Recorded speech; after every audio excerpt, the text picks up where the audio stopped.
leave the European Union. It will be a sad and tragic moment. We will always regret it, and you will come to regret it soon. What's striking, listening to this whole speech, is that that's the only reference Mr. Juncker's made to Brexit in an hour of talking. The rest of it has all been about the EU without the UK, setting out his vision for the future. And he wants quite far-reaching change, an EU that both grows bigger and integrates even more in many ways. His plan includes an EU president to head all its institutions, an EU finance minister, overseeing an expanded EU with more member states, starting with Balkan nations, more countries in the borderless Schengen area, and in the single currency, the euro, as well. Plus, Mr. Juncker wants to seal new trade deals with Mexico, Australia, New Zealand and more, so the EU's most ardent supporters feel emboldened.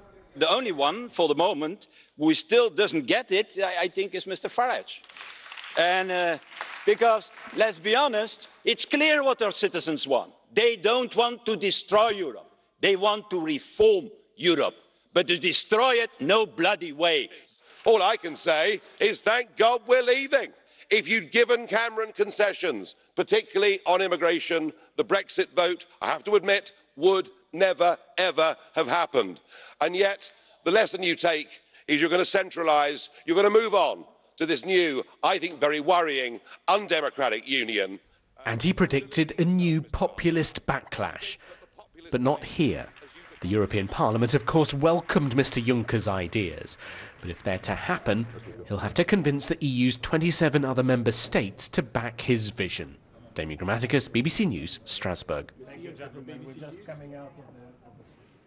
Well, here in the UK, most of us are consumed with Brexit talk, but what about ordinary folk across the EU? Joining me from Athens is Nikos Verkos, a newspaper journalist, and Kwei Pam, political correspondent, is in Berlin. It's good to see you both. Thanks for being with us.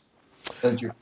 If I could start in Greece, just tell me, what is the biggest concern of ordinary Grecians about the whole Brexit process, do you think?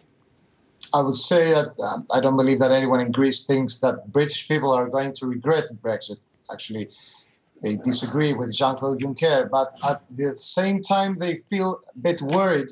The Greek families are worried about the 16,000 Greeks that until 2016 have got a national insurance number in the UK. Just imagine that with the proper calculations, we could end up with a number of 30 to 40,000 young Greeks working right now and studying in the UK.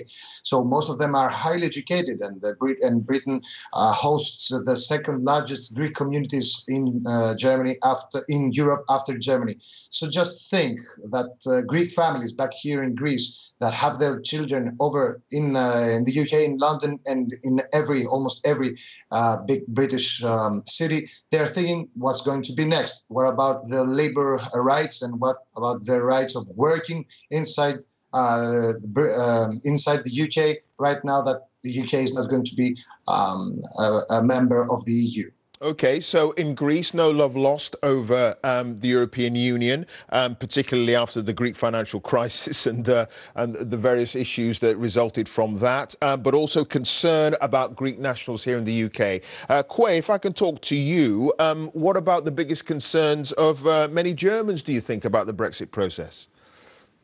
Well, to be honest, Brexit isn't really on people's minds right now. We have elections come up next week.